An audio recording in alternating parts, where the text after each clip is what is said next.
I'm repeating myself from several years ago, 4 year plus years ago.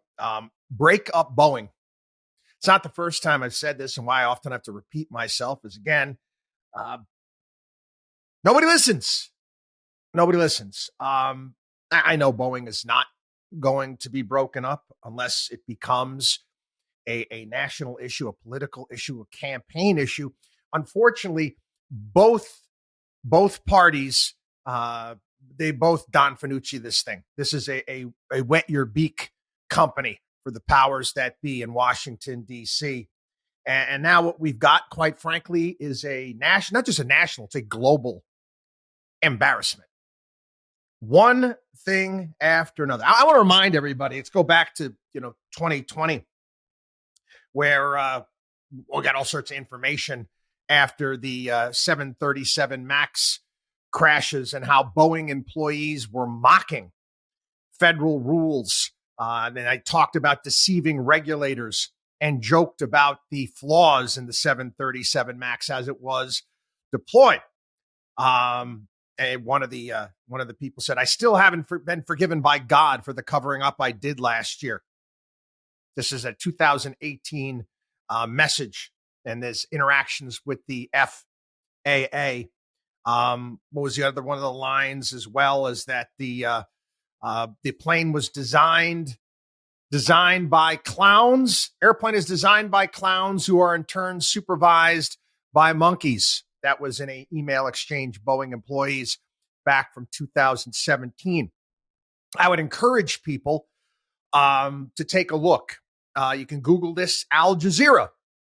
Al Jazeera actually got somebody inside the South Carolina Boeing plant with a hidden camera, talking with employees that are putting these airplanes together.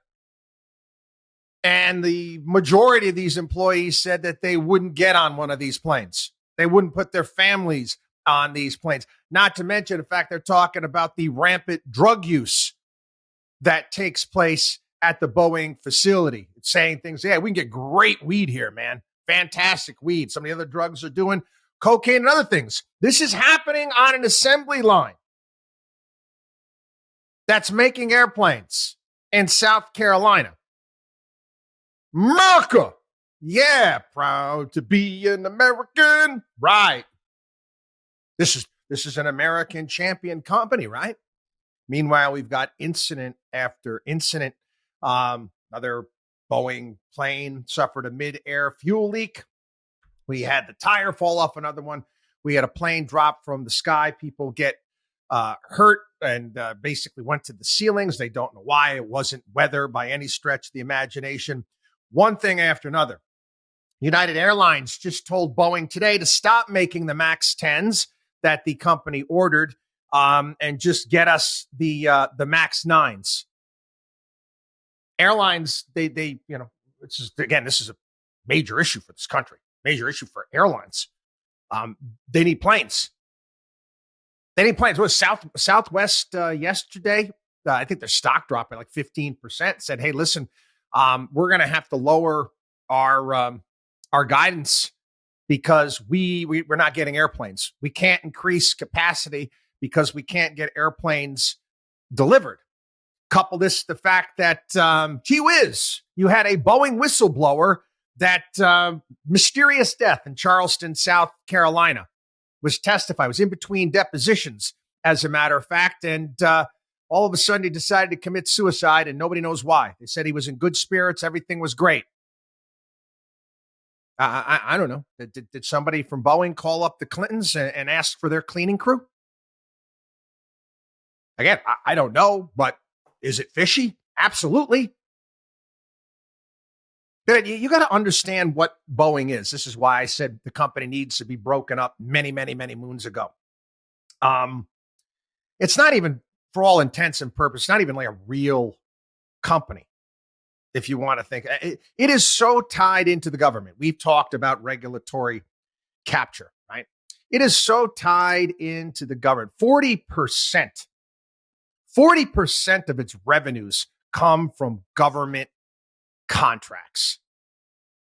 And again, it is a landing spot for politicians, higher ups in the military, after they've they've served in Washington or they've served wherever it may be in the military, they find landing spots at Boeing. Take a look at their board of directors. There's not an engineer on there, for crying out loud.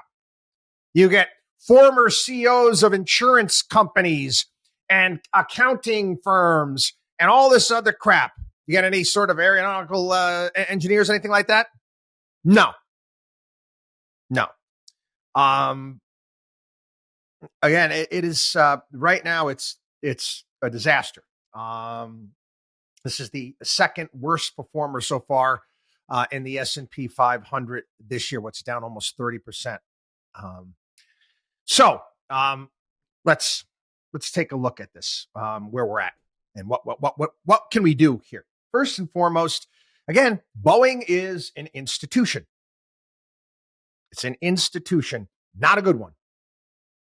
Not a good one. It's almost like a utility, if you want to think about it, and it's posing as some sort of private enterprise. And again, the incestuous relationship between the government and this company, not to mention the regulators as well, causing some problems. They allow the FAA, and they're saying this is due to underfunding. Whatever. They allow Boeing to self-regulate.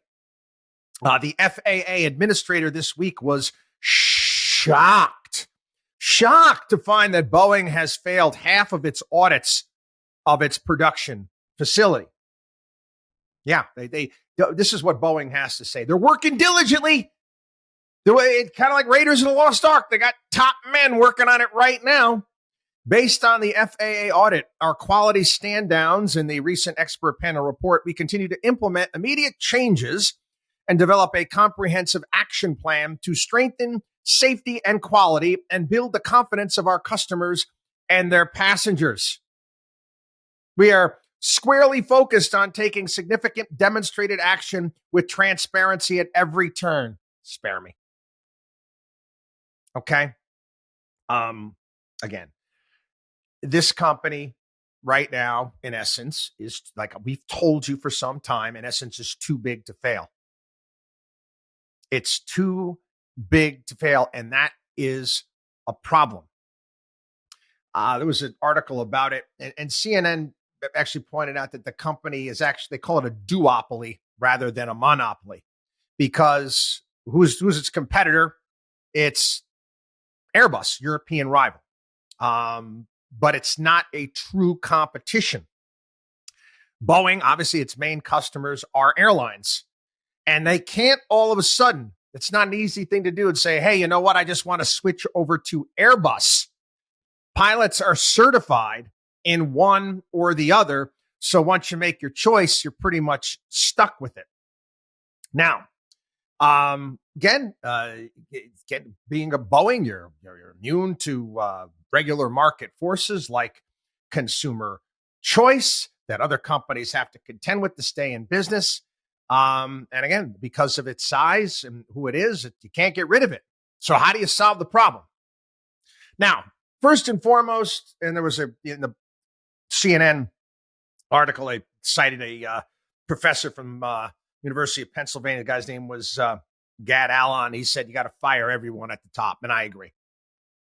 All of it. You got a clean house in that company. Clean house as far as the C-suite is concerned. Board of directors, everybody must go. An idea that was floated out there is, nationalize Boeing. Yeah, make it like a utility. No, you don't nationalize Boeing. Part of the problem we're dealing with today is because it's too tied in to government. What we need to do, in my opinion, and again, I think this would be a winner. I think if Donald Trump came out, he wanted to make a statement when it comes to Boeing, but I don't know. I mean, he might be afraid to do this too. Again, the amount of people that are tied into this company. Remember, Nikki Haley was on their board not too long ago. You find a way to break the company up. break the company up. And yeah, I'm talking about whacking shareholders on this one, whacking shareholders in the short term and allowing, again, we've got companies that in this country that could do this. Why not talk to Apple? Why not talk to other companies that run very, very tight ships, especially when it comes to quality control? Why not bring in, some of these companies to see what they could do in regards to taking this over? And again, you need to spin off your defense business. Defense business, that needs to be something completely separate from its commercial airline business. And you got to start from scratch. I mean, you really, any other company, based upon what has taken place with Boeing, what we've seen over the past 10 years, wouldn't exist. Wouldn't exist. The fact that this company is still around in its present form, like I said, it's not just a national embarrassment, it is a global embarrassment. WatchDog on WallStreet.com.